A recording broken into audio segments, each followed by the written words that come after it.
안녕하세요. 결혼한 지 1년 만에 이혼을 하게 된 30대 여성입니다.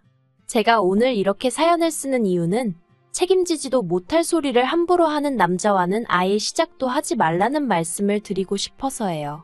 사실 제 얼굴에 침 뱉기 같아서 친구들한테는 차마 말하지 못했지만 저 역시 남편과 연애를 시작할 땐 남편이 그렇게 무책임한 사람인 줄 몰랐어요.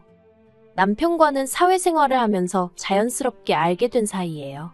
오며 가며 서로에 대한 호감을 갖게 되었다가 남편이 먼저 한번 만나보고 싶다는 표현을 해오면서 연인이 되었지요.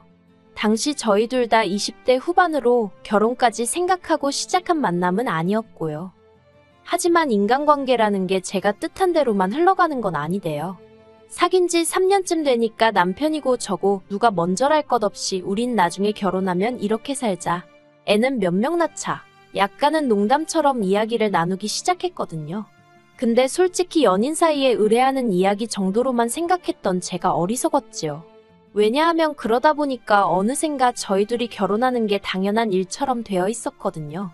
그래서 남편을 사랑한 것과는 별개로 결혼에 대한 100%의 확신이 있어서라기보다는 약간은 분위기에 휩쓸려서 결혼을 하게 된 듯합니다. 다른 사람들의 생각이나 시선보다는 제 마음의 소리에 좀 더 귀 기울이고 스스로에게 솔직했어야 하는데 말이지요. 신혼살림은 저희 둘의 직장이 있던 지역 내 작은 아파트에서 전세로 시작했어요. 시부모님이나 친정부모님이나 다행히 당신들 사는 집하고 노후 준비 정도는 되어 있었지만 결혼하는데 현찰다발을 턱턱 내주실 상황은 아니었거든요. 그래서 남편과는 처음부터 우리 두 사람의 능력으로만 시작하자고 약속을 했었어요. 쓸데없는 허례허식도 상의 끝에 생략했었지요. 하지만 어째서인지 저도 남편만큼이나 받은 게 없었는데 언젠가부터 어머님과 신우는 걸핏하면 제가 빈몸으로 시집왔단 소리를 해댔습니다. 그리고 더 화가 나는 건 그런 소리를 듣고도 남편은 저를 대신해서 말 한마디 해주는 법이 없었다는 거예요. 결국 참다 못한 제가 어머님 면전에다 대고 제 친구들은 남자 쪽에서 집도 해오고 차도 사오던데 저는 무슨 팔짠지 모르겠다고 해버렸어요. 남자가 모아둔 돈이 없으면 시부모님이라도 해주시던데 하면서 말이에요. 이런 대화가 신혼 초에 있었으니 이후로 시부모님과 신우 그리고 제 관계는 금세 안 좋아졌습니다. 솔직히가 시집온 며느리였던 제 입장에선 시댁 식구들과 껄끄러운 사이로 지낸다는 게 얼마나 부담스러운 일이었는지 몰라요. 하지만 계속 제가 참고만 있었다면 저희 어머님이나 신우 성격을 봤을 때 어디까지 참나보자는 식으로 저를 무시하고 막대할게 뻔했거든요. 그래서 마음은 불편했지만 후회는 없었습니다. 그리고 그때부터 어머님이나 신우는 제 말 한마디 행동 하나하나 관찰하며 한마디로 물고 뜯을 궁리만 하는 사람들 같더라고요.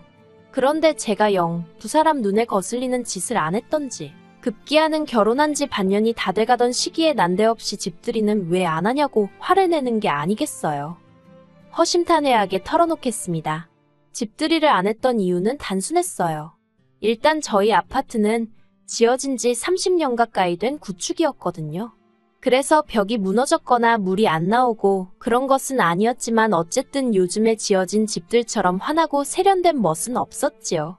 하지만 제 집도 아니고 전세였으니 답답하긴 했어도 제 생돈을 들여서 고치기는 그렇더라고요.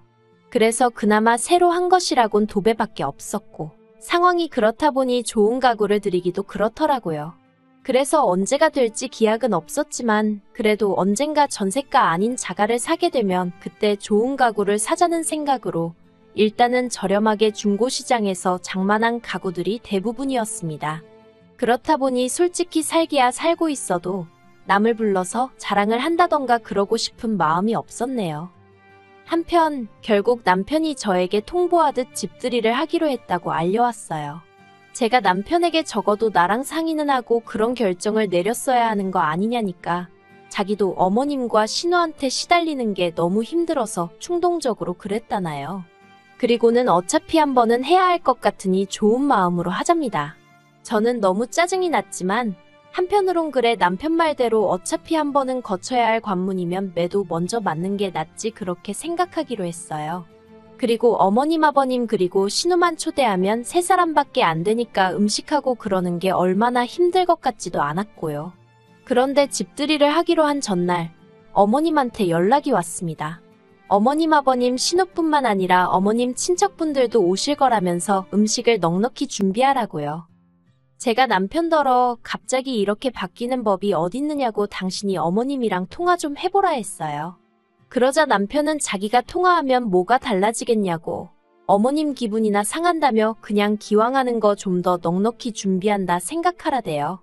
하지만 말이 쉽지 눈앞이 깜깜했지요. 어머님 아버님 신우 그리고 저희 부부까지 5사람에 맞춰서 장도 다 봐놨고 어떻게 할지 구상도 마쳤는데 이제 와서 갑자기 친척들이 온다니 아무리 생각해도 도무지 답이 안 나와서 그러면 내일 아침에 당신이 나를 좀 도와줘야 한다고 했어요. 가서 부족한 재료도 사다 주고 잔심부름도 들어줘야 한다고요. 그랬더니 남편이 흔쾌히 알겠다고 하대요. 하지만 이튿날 아침 일어나니 남편은 벌써 어디를 갔는지 안 보였습니다. 비어있는 침대를 보니까 어찌나 열이 받던지 바로 전화를 했지만 받질 않더라고요. 어디 네가 이기나 내가 이기나 한번 해보자는 심정으로 5번을 내리 걸었는데도 안 받대요. 그리고는 11시가 다 되어서야 집에 왔는데 어딜 갔다 오느냐니까 밖에 날씨가 너무 좋아 보여서 뒷산에 갔다 왔답니다. 어처구니가 없고 남편이 어찌나 한심해 보이던지 제가 남편더러 장난하는 거냐고 쏘아붙였어요. 그랬더니 지금부터 도와주겠다나요? 저는 됐다고 남편에게 대꾸하곤 입고 있던 앞치마를 풀어서 남편 가슴팍에 집어던졌습니다. 그리고는 나머지는 당신이 알아서 하라고 했어요. 장봐오기부터 시작해서 밑준비까지 제가 다 했으니까 굽던지 찌던지 그건 당신이 알아서 하고 손님 맞이하라고요. 그러고 저는 제 핸드폰과 차키를 챙겨서 현관을 나섰습니다. 남편이 저더러 이렇게 해놓고 지금 어딜 가냐며 화를 내길래 나도 날씨가 너무 좋아 보여서 친정에 간다고 받아쳐버렸지요. 그리고는 저는 진짜로 친정에 갔어요. 사실 친정은 저희 집에서 차로 40분 거리로 그렇게 멀진 않았거든요. 하지만 결혼 후에는 특별한 이유 없이는 찾아가지 않았습니다. 친정 부모님도 각자 하시는 일이 있어서 바쁘시기도 했고 솔직히 결혼 후부턴 보통 힘들고 지칠 때마다 친정 생각이 많이 났는데 행여 친정 부모님이 속상해 하실까봐 더 발걸음을 안 한 것도 있네요.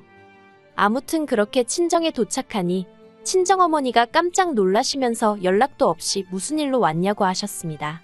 그런 친정어머니께 저는 그냥 엄마가 해주는 밥이 먹고 싶어서 왔다고 했어요. 하지만 그 말에 많은 뜻이 숨어 있다는 걸 굳이 설명하지 않아도 친정어머니는 바로 이해하시더라고요. 무슨 속상한 일이라도 있었냐면서 이야기해보라고. 그래서 그간 어머님이나 신우가 저에게 함부로 했던 것부터 시작해서 집들이 얘기까지 다 털어놓았습니다. 친정어머니는 한참을 말없이 듣고 계시더니 오늘은 어쨌든 왔으니까 좀 쉬다 가라 하셨어요. 저더러 잘했다 못했다 그런 말씀은 안 하셨고요. 그리고 한편 제 핸드폰은 불이라도 난 것마냥 계속해서 전화벨이 울려대고 나중엔 문자가 폭탄처럼 오대요. 남편은 저더러 무책임하다. 일을 이렇게 벌려놓고 어쩔 셈이냐? 아주 혼자서 똥줄이 탔는지 난리가 났더라니까요. 그리고는 급기야 어머님으로부터 전화가 걸려왔습니다. 저더러 지금 당신 얼굴에 먹칠을 하려고 작정을 했냐면서 이게 무슨 짓거리냐고 화를 내시대요. 그래서 처음부터 집들이도 어머님하고 어머님 아들 둘이서 정한 일 아니냐고 왜 저한테 그러시냐 했어요. 그래도 제가 식사하실 수 있게 밑준비는 다 해놨으니 남편더러 차리게 하시란 소리도 했고요. 어머님이 저더러 하는 짓마다 마음에 안 든다고 하시던데 제가 차마 저도 어머님 하시는 행동 다 마음에 안 들어요 그 소리는 못했네요. 저는 저녁 8시가 다 되어서야 집으로 돌아갔습니다. 집에 도착하니 가관도 아니더라고요. 부엌은 엉망이 되어 있고 거실에서 뭘 했는지 장판도 여기저기 찍혀 있고 전세 끝나고 물어주고 나갈 생각에 벌써부터 머리가 지끈거리더라니까요. 그리고 그때 남편이 저를 보더니 진짜 이렇게 했어야 했냐입니다. 그래서 저도 남편에게 당신은 내 부탁을 귓등으로도 안 듣지 않았냐고 그래놓고 나에게 뭘 바라냐 했어요. 그러자 남편이 할 말이 없다면서 이렇게 제가 화를 낼 줄은 몰랐다고 미안하다 하대요. 솔직히 그 미안하단 말 한마디에 제 마음이 전부 다 풀리지는 않더라고요. 하지만 친정부모님이 하신 말씀도 있고 일을 더 키우고 싶지도 않아서 그 정도로 하고 넘어갔습니다. 그런데 이게 웬걸. 사람이 집 어렵게 못 준다더니 또 무턱대고 일을 벌려놓고 저를 찾더라니까요. 지난달 어머님의 생신이었어요. 진작부터 남편과는 양가 부모님 생신은 각자 알아서 잘 챙기자는 쪽으로 이야기를 했었거든요. 그래서 친정 부모님 생신 때도 제가 주도하여 남편을 데리고 가서 밥 한 끼를 먹고 왔고요. 용돈도 제 벌이에서 드렸어요. 하지만 그랬음에도 불구하고 친정 부모님이 그것만으로도 저희 부부에게 고맙다며 특히나 남편 생일 때는 정말 상다리가 부러지게 생일상을 차려주시대요. 필요한데 쓰라며 용돈도 50만 원이나 주셨고요. 솔직히 저야 시부모님으로부터 그런 대우를 받을 거란 일말의 기대조차 없었기에 남편이 저희 친정 부모님으로부터 받는 모든 것들이 부러웠어요. 서운하기도 했고요. 그런데 어머님의 생신이 돌아오자 아버님 때와 마찬가지로 외식을 하려고 했는데 남편이 집에서 생일상을 차려드리기로 했답니다.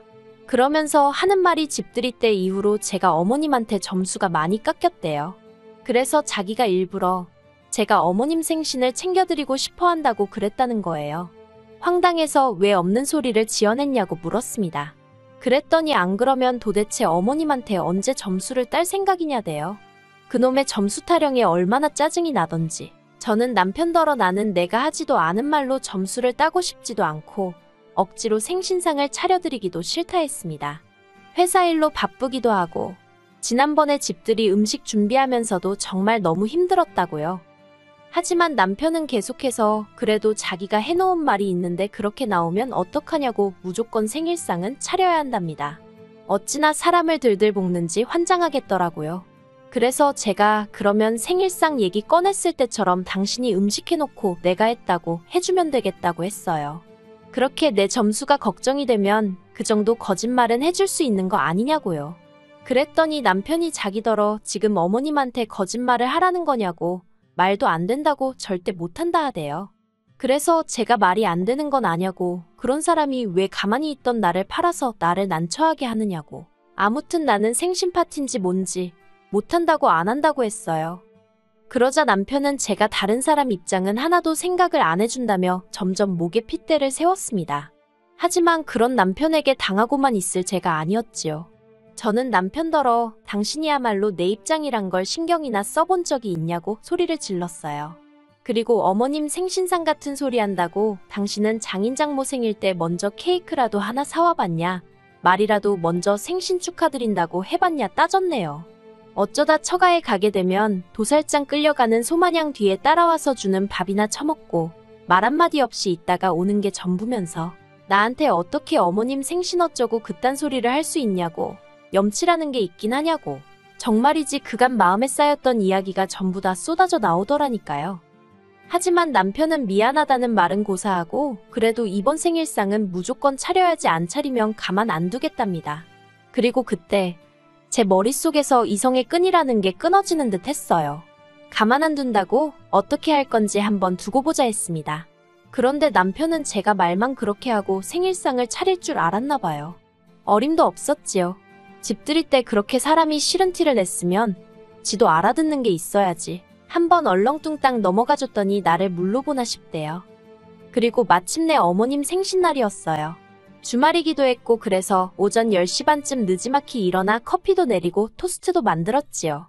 그렇게 여유있고 한가한 시간을 보내고 있는데 머리가 떡이 된 남편이 안방에서 나오더니 저를 보고는 지금 몇 시인데 왜 아무것도 안 하고 그러고 있냐는 거예요.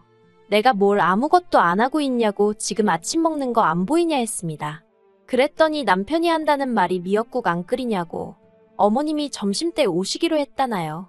저는 어머님이 점심에 오시는 줄도 몰랐어요. 아무튼 제가 남편더러 그걸 아는 당신은 이제껏 잔 거냐고 자식이 돼서는 왜 그 모양이냐고 한마디 했네요. 이후로 빨리 뭐라도 하라고 저를 재촉하는 남편을 향해 당신이야말로 미역국이라도 끓이라고 한마디 했어요. 어머님 생신상은 순전히 당신 생각이었으니 당신이 처음부터 끝까지 책임지라고도 했지요. 솔직히 말해서 혹시나 남편이 저보다 일찍 일어나 뭐라도 하려고 흉내라도 내고 있었으면 저도 마음을 달리 먹고 도와줄 생각이었거든요. 그런데 이건 뭐 자기가 어머님한테 생신상을 차려드리네 어쩌네 헛소리는 다 해놓고 일은 제가 다 하라는 판이었으니 한 번 당하지 두 번 당하겠어요. 결국 남편과 저는 또다시 싸우게 되었습니다. 남편이 저더러 며느리돌이를 한 해 못하네 해대길래 당신은 뭘 했냐니까 사위돌이라는 말은 없다면서 빈정거려요. 그래서 사위 노릇이라는 게 있다고 이 멍청한 인간아 하면서 당신은 우리 부모님 그러니까 장인장모를 위해서 뭘 얼마나 했다고 나한테 이러냐고 한마디로 할 소리 안 할 소리 다 하면서 싸웠어요. 그리고는 고맙게도 남편이 먼저 이혼 이야기를 꺼내더군요. 한다는 말이 매사 따지고 들고 성 긋는 저 같은 여자랑은 못 살겠다나요. 어이가 없어서 남편더러 나야말로 뒷일은 생각도 안 하고 터진 입이라고 떠들어대는 당신 같은 남자랑은 못 살겠다 했습니다. 그러자 남편이 욕을 하면서 현관 밖으로 나가대요.